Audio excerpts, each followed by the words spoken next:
I'm delighted to welcome onto stage Tony Heaton, Chair and former CEO of SHAPE, Ruth Lesurge, Chair of the Association of Chairs, and finally Anu Giri, who's Chair of Akash Odadera Company and the Exec Director of Dance Umbrella. Welcome. Thanks, Richard. So this panel, we're thinking about leadership through governance. And as ever, I'm going to sort of jump into the conversation. Ruth, as chair of the Association of Chairs, you've been giving some deep thought and analysis to what good governance is. And I know you've been working closely with the Charity Commission as well. Can you share some principles and insights around good governance? Yep. The first thing to say is we're not working with the Charity Commission on the regulatory aspect of their work, but on their recognition and acknowledgement about the significance of chairs. So before I say anything else, I'd like to say a bit about what the association regards as governance. It's merely a word, but if we're thinking about how boards function in their governance role, then we regard it as the way in which boards make decisions, oversee or actually allocate resources, monitor and assess the achievement of results, and hold themselves accountable and are held accountable. So that's quite an ask for the leadership role of chairs. And one of the things that we are clear about from our members and from others, that most of us as chairs don't come fully formed and perfect. So it's really important for boards to have a conversation about what's expected of their chair, what the trustees expect, what the chair expects, and to think about the principles of running the board in a productive way. The importance of clarity, for example, and a shared understanding about the legal status of chairs. Most chairs have no additional powers unless they're vested in their governing document. So they are a trustee, simply, but of course not simply, because so much more is expected of them. Secondly, the role of the chair-chief executive relationship is central and needs to be understood not by those two activists alone, but by the whole of the board. And it's a relationship that changes over time. That needs to be recognised. There's a difference between compliance and good governance, and it is a continuum, and I can say a bit more about that. But certainly compliance is an absolute minimum. But as other people have said in these panels, there is much more expected of the board, and they have the potential to do much more. My view is that boards are either adding value to the work of the organisation or they're wasting its resources. And it's central to the role of the chair that they enable trustees to operate at optimum. So your question, one of what's implied in your question is, how do you do that? Well, traditionally, chairs have not been singled out as having a very different role from other trustees. And secondly, most that was written or in the past about boards has been about boards and trustees, not about chair. And most of it has been about the should and the ought, rather than the what and the how. So the Association of Chairs has been working to, understand the specific role of chairs and provide support and resources, which we have on our website, and again I can come back to later. But the critical things that at this stage I think are worth looking at is the Charity Commission website, and in particular the Essential Trustee and some of its most recent writings, and also the Charity Governance Code 2017, which has been very helpfully revised and has some practical suggestions about what boards might do together. Thank you, Ruth. Thank you very much.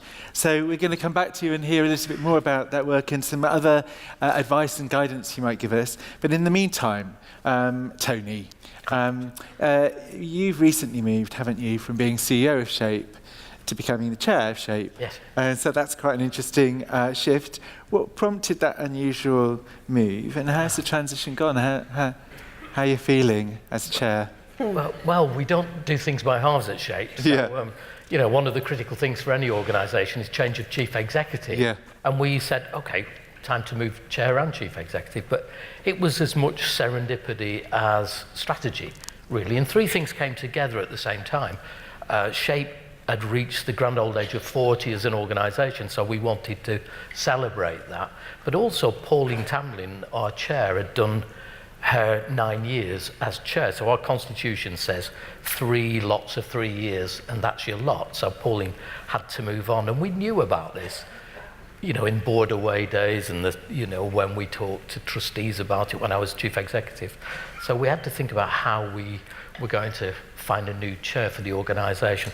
And as hard as we tried, we just didn't find the right match.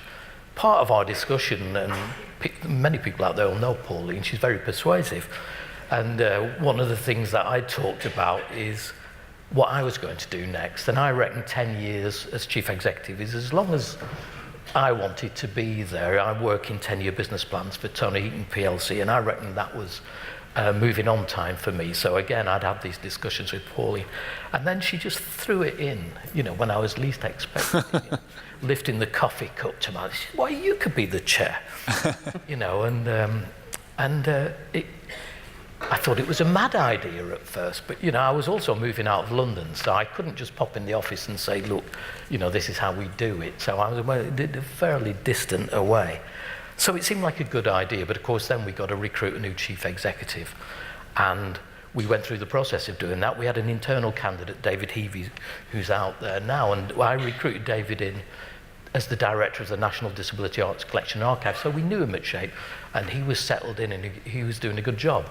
He applied for the job, and 2 things we had to do was respect his confidentiality, because if he didn't get the job, then it would have been a very difficult thing to manage with a new chief executive, for him directing a major piece of work that SHAPE was involved in. And the other thing we need to think about was that he didn't have any advantages, so that he had the same, you know, he was in the same place as the other candidates. But he got through the 2 rounds, and we recruited him as chief exec. And of course, one of the great things was, because he was inside the organisation, we had a good long induction. Yeah. So there was real positives to it, and it's 12 months on, you know, we're still in there. Jolly good. Yeah. Well, we'll hear a bit more about the distinction, maybe, of those different roles in a minute. Yeah. But before we do that, Anu, it would be great to hear from you. And you've been on boards for many years, and you're exec director of Dance Umbrella. What have you learnt from being and working with trustees over the years? I mean, there's quite a lot that you learn, I think, being on a diverse range of boards. But I thought I'd pick sort of 3 key things. I think some of the people earlier touched upon it, but the importance of being a critical friend. I can't emphasise that enough. And we all say it, and we say, oh, yes, we will be. But putting it into practice is incredibly hard. You join a board or you become a chair of a company because you passionately believe in those artists, you believe in the chief exec, you believe in the company, and so you're there as their staunch supporter, their ambassador. So it's quite hard sometimes to keep yourself in a slightly distant position as well, so you can give that constructive feedback, and so when at times you have to make a tough decision or a tough call, you're able to do it. So it's quite a challenging role, but I think it's absolutely key. I think the things that can help with that is board rotation, having a healthy supply of new people. You retest those assumptions, you keep that distance. And I think also ensuring that you stay in the strategic realm as a board. Particularly looking after a smaller company, you often get pulled into the operational. They don't have the capacity, and so you find yourself diving in. But it's important that you keep it time limited and pull back out again, so that you don't get so pulled in that you can't see the bigger picture. I think linked to that is also keeping board members. Another point I wanted to make was about keeping board members engaged.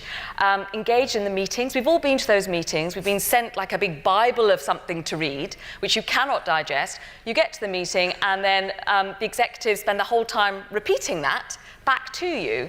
And there are times I've just been so bored. I thought, what am I doing here? And I've just wanted to leave, which is not what you want to do. But I think it's important to look at the board meetings themselves, how to keep them interesting and informed. And yes, there's an element of reporting and compliance, but also you've got that collective brain power in that room for 2 hours, so use it for decision making, use it for discussion. Otherwise, you're kind of wasting that, that kind of team being there. I think it's about, in between the board meetings, keeping a dialogue going. again, for smaller companies, it's a challenge. You're at capacity. But if you write a simple comms strategy that's literally 4 times a year in between the meetings, we'll do something, then I think you can just keep people on board. And other people have talked about working groups and task groups. One thing on another board I'm on that they did that I thought was fantastic was on Valentine's Day, they sent all the board members a Valentine's card.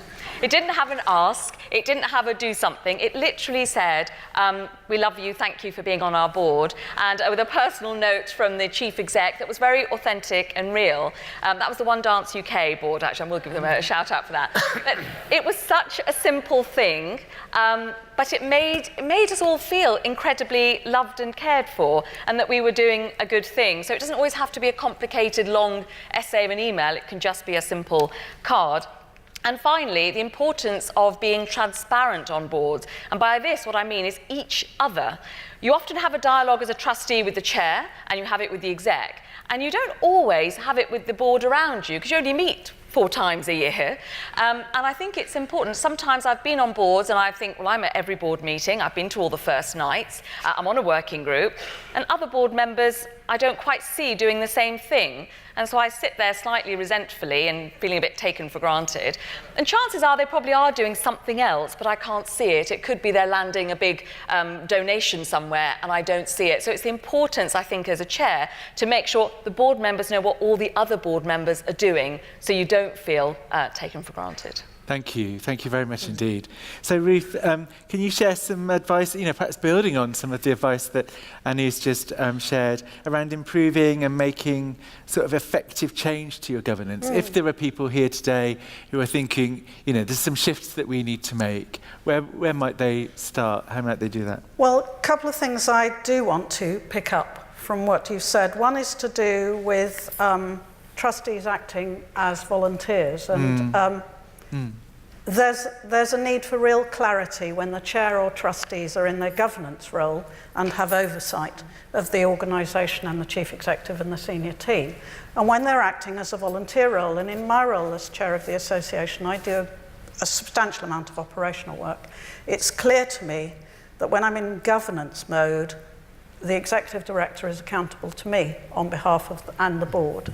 When I'm in my volunteer mode, delivering new chairs briefings or on whatever, writing some document, I'm accountable to the chief executive. I'm a volunteer as every other volunteer. So I think that boundary is really important. Another boundary is the governance management boundary, and it isn't always clear to trustees. They don't necessarily have an agreed version of where that boundary lies. It's up to the chair to help that conversation to take place, so that executives don't feel put upon and harassed, as other people have said, by people treading on their turf. And one of the case studies was very usefully titled Nose In. Fingers out. And fingers out. And a delegation of authority statement about what is retained to the board and what is delegated to the chief executive in terms of authority is often very helpful, and certainly something we would encourage. The other thing I would say in terms of improving governance, if it's a continuum, it's a process.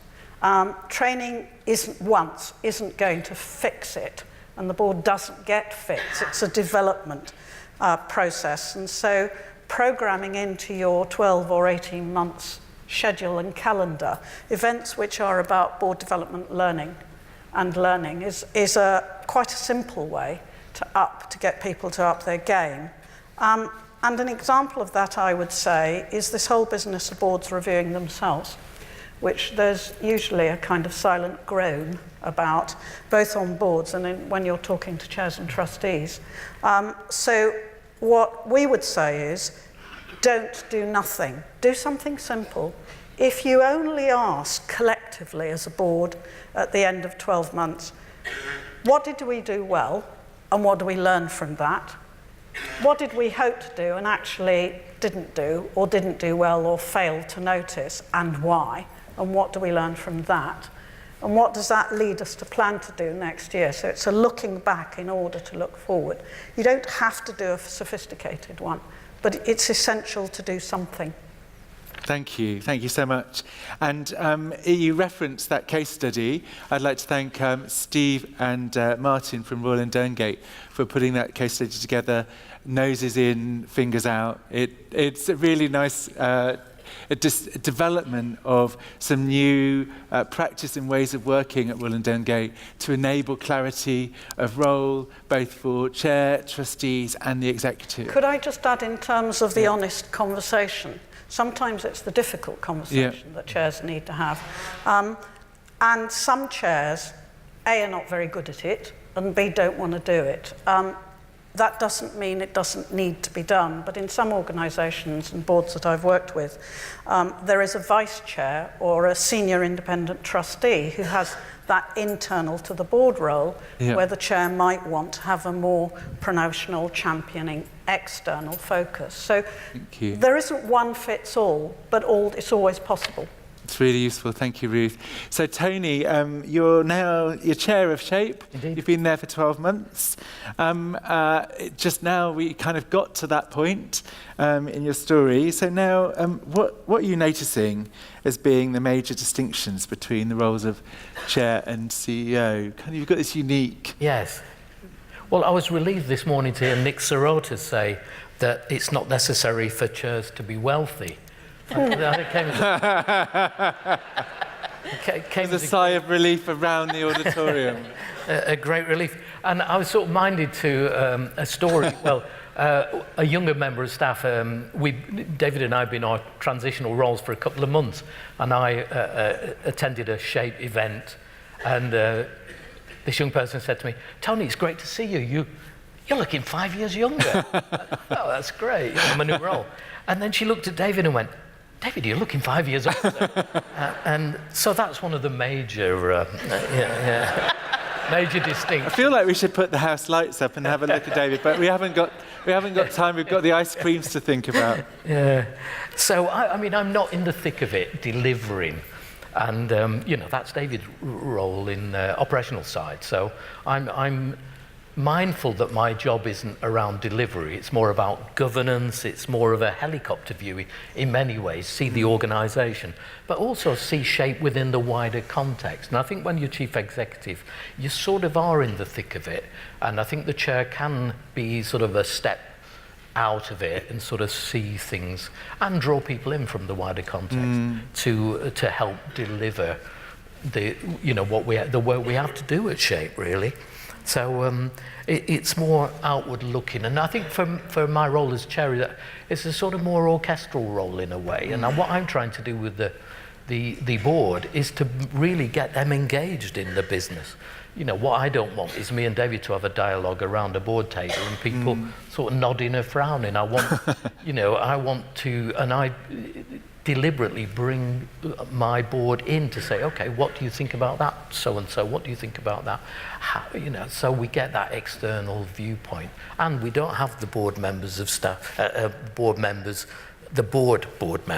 sat around the table yawning because they know they're going to have to be engaged in the actual business. So I'm less at the sharp end as chair and more at the sort of back end, pushing the other board forward, because we've got a fantastic board. So I want to draw on their expertise and their knowledge and get them fully engaged in what we do. Thank you. I love the idea that becoming a chair makes you more youthful. Well, We should, Leon was talking about youth boards earlier. I didn't realise he kind of meant, youth, creating boards. That's really interesting. Yeah. We should follow that one up. So are there any things, Tony, that you are able to do now as chair that's different from when you're CEO, different levers that you might use? Or?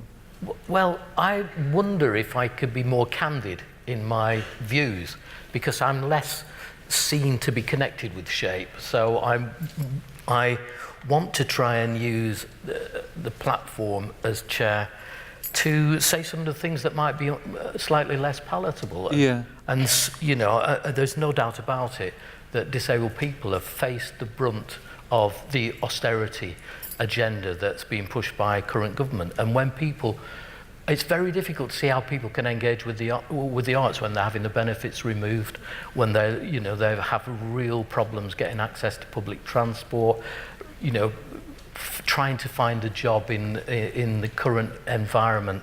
And I think we need to say these things, and we all in the arts need to acknowledge that disabled people are facing an incredibly tough time with present government policy. And as an art, I think as an arts, whatever we might call ourselves, family, we really need to bear that in mind when we talk about diversity.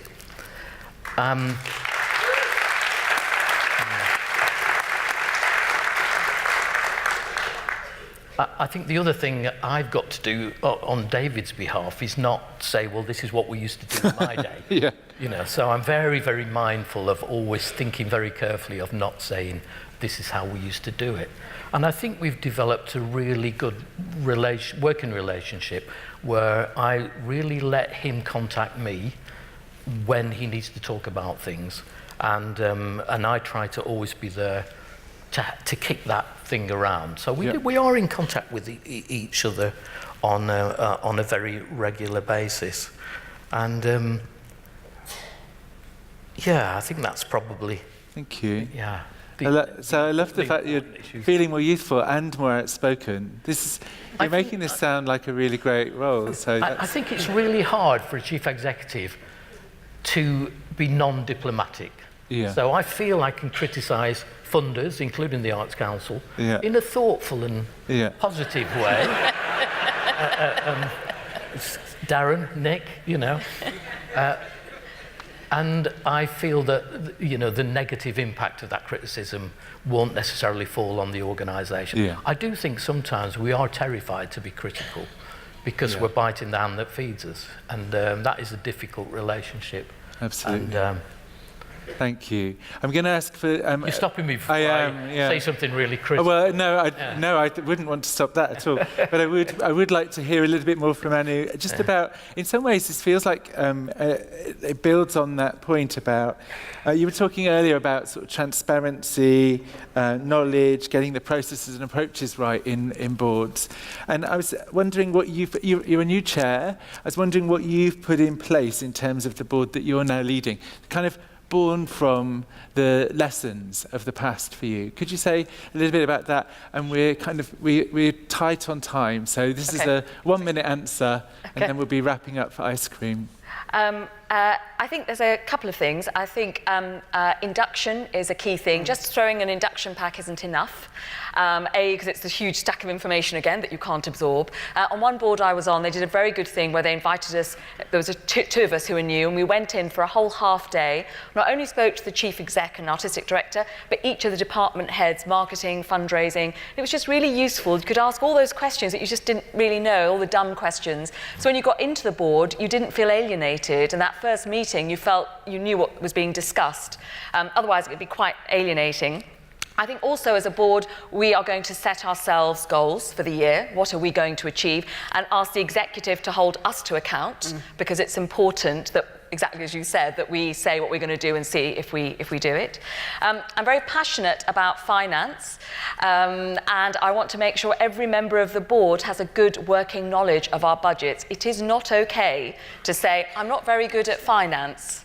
Then I'm like, well, then go get good at finance. It's also not okay to dump it all on one treasurer and the finance director and just absolve yourselves of it. I think it's really important, if you're going to be on a board, given the difficult financial situation that everybody's in, that you work out what the key numbers are. You don't have to be an expert, but you have to know what the key numbers are and how that affects the business model. And finally, the other thing I want to talk about is making sure there's a clear appraisal process. We do it for our chief execs quite easily, but the person or the group missing from this today, although some chief execs are artistic directors too, the artistic directors. On many boards, it's sort of, well, you believe in the artist, so you just let them get on with it. Absolutely, I believe in that too, but there has to be measurable objectives. We've just written it all in our business plan, so they're there. And it's about translating that and making sure that we give proper appraisals to the artistic directors of our organisations too. Great art is what drives the business. If the great art isn't great, there's no point in hauling the marketing, fundraising and finance over the coals, because it's not their fault. if the great art isn't good. So it's really important we put in a process. And again, at another board I was on, there was a very good process whereby they, the artistic director and Really the chair... liked your "and finally" just now, and then I got a second clause. Sorry. So if you just make the very last point. Yeah, so that'd it be was great. just that Thanks, it was just a how-to really, that they went and brainstormed 5 objectives, we the board fed in, and then the artistic director talked those 5 objectives at each board meeting. And it was a really easy way to make sure that the great art was on track. Brilliant. Thank you so much. Thank you all so much. I'd like to thank Ruth, Tony and Anu.